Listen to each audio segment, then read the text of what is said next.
Good morning students. आज आपण शिकणार आहोत कविता क्रमांक 5 फळांचा राजा. फळ म्हणजे काय? फळ म्हणजे फ्रूट. तुम्ही इंग्लिशमध्ये काय म्हणता?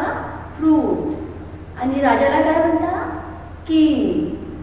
फळांचा राजा म्हणजे फ्रूट्सचा किंग कोण आहे हे आज आपल्याला या कवितेच्या माध्यमातून माहिती होणार आहे. तर सर्वप्रथम ही जी कविता मी इथे लिहिलेली आहे ती कशी म्हणायची हे मी तुम्हाला म्हणून दाखवणार आहे. ती ऐका.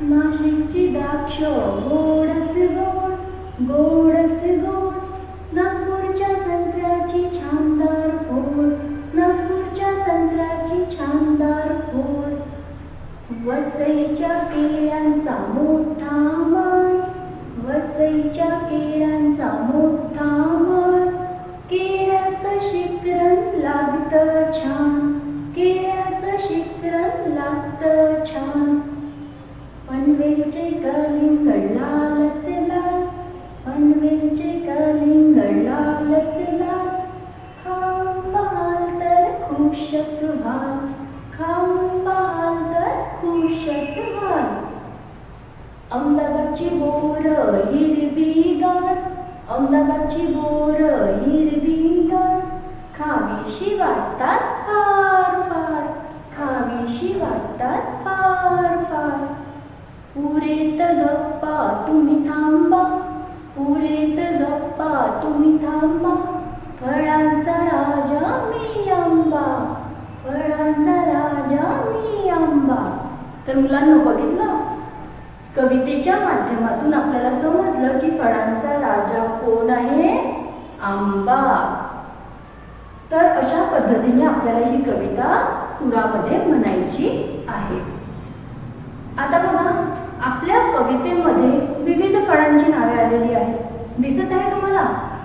द्राक्ष. कोणकोणती नावे आहेत? द्राक्ष, संत्री, केळी, कलिंगड, बोर आणि आंबा. बघा, मी प्रत्येक शब्दाला अंडरलाईन केलेला आहे. ज्याला ज्याला मी अशी रेल ओढलेली आहे ना, ती कशाची नावे आहे? फळांची नावे आहेत. आता ही फळे आपल्या सगळ्या मुलांच्या परिचित आहेत. आपण सगळी मुलं ही फळे ओळखतो, ती खाल्ली सुद्धा आहेत आपण. पण ती फळे येतात कुठून, कुठे मिळतात याबद्दल आपल्याला तितकं काही माहिती नसते.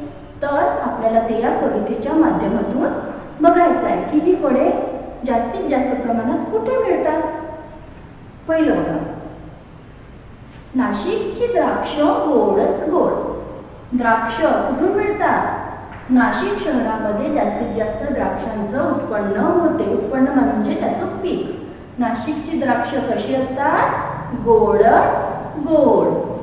नागपूरच्या संत्र्याची छानदार फोड. छानदार म्हणजे एकदम टवटवीत, छान, चविष्ट, खायला गोड. आपण कुठे राहतो? आपण नागपूर शहरामध्ये राहतो. आणि आपल्या नागपूर शहराला कोणती सिटी म्हणून ओळखल्या जाते? Orange city. सगळ्या मुलांना माहिती आहे आपली नागपूर सिटी ही ऑरेंज सिटी म्हणून प्रसिद्ध आहे. नागपूरच्या संत्र्याची छानदार फोड. नागपूरला जी संत्री मिळतात अशी चविष्ट आणि गोड संत्री आपल्याला कुठेही मिळत नाही.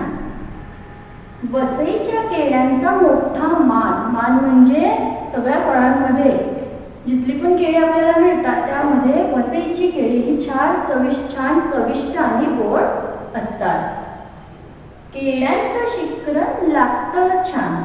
आता बघा मुलांनो, शिखरण म्हणजे काय?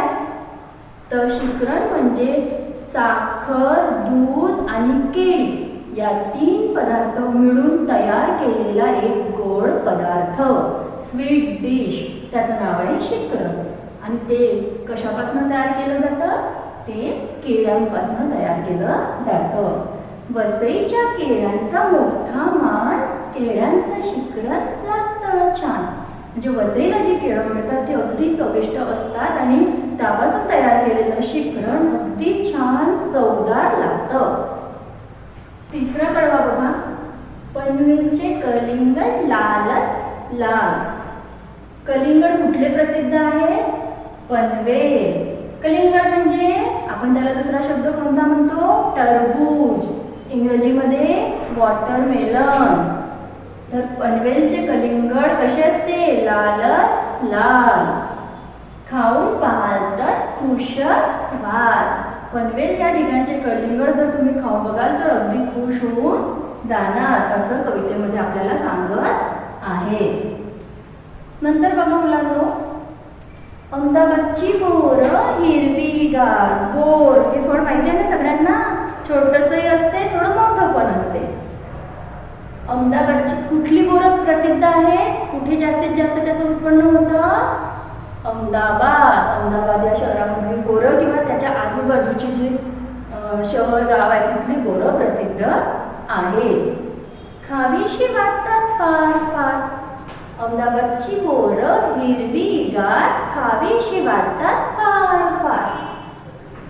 तिथे मग काय होते? हे सगळे फळं स्वतःमधले गुण सांगत आहेत सगळ्यांना, की आम्ही इथले असे आहोत, तसे आहोत, आमचा रंग असा आहे की तुम्हाला खावेसे. तिथे काय होतं मग? कोण येतं बघा? पुरेत गप्पा. गप्पा म्हणजे तुमच्या ज्या गप्पा चालू आहे, बोलणं चालू आहे, गोष्टी चालल्या आहेत ते. पुरेत गप्पा तुम्ही थांबा, फळांचा राजा मी आंबा. तिथे आंबा येतो आणि काय म्हणतो? तुमच्या सगळ्या फळांच्या ज्या गोष्टी आहेत त्या तुम्ही थांबवा, कारण तुमच्या सगळ्यांमध्ये श्रेष्ठ आणि ग्रेट कोण आहे? तर मी आहे. मी म्हणजे कोण? आंबा.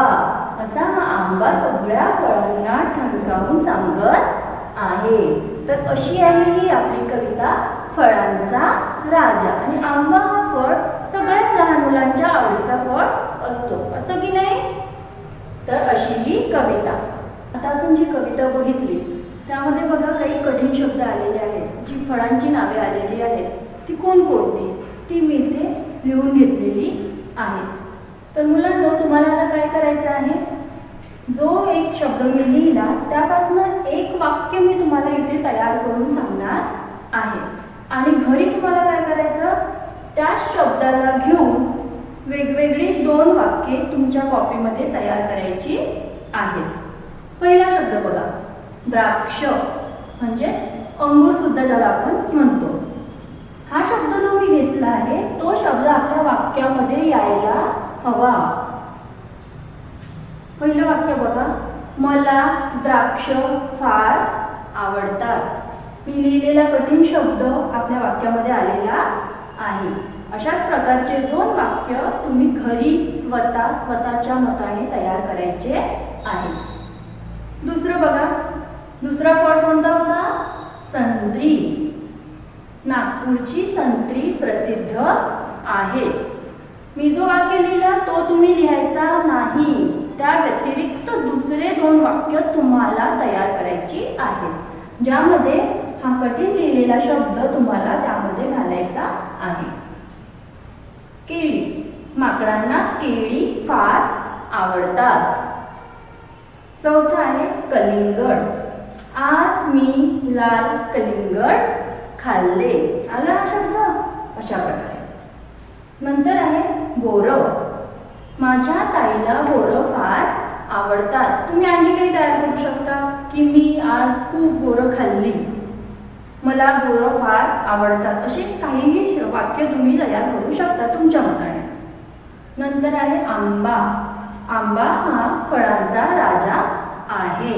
मला आंबा फार आवडतो. पिकलेला आंबा खूप गोड लागतो. असे वाक्य तुम्ही तयार करायची आहेत. आणि हा जो शब्द आहे फळांचं नाव, ते वाक्यामध्ये आल्यानंतर त्या शब्दाला तुम्हाला आठवणीने अशा प्रकारे अधोरेखित म्हणजे अंडरलाईन सुद्धा करायची आहे. तर अशी ही आपली फळांचा राजा ही कविता. त्यामध्ये कठीण शब्दार्थ तुम्ही वाचा, तुमच्या कॉपीमध्ये 2 टाइम 3 टाइम ते शब्दार्थ लिहून काढा. ओके.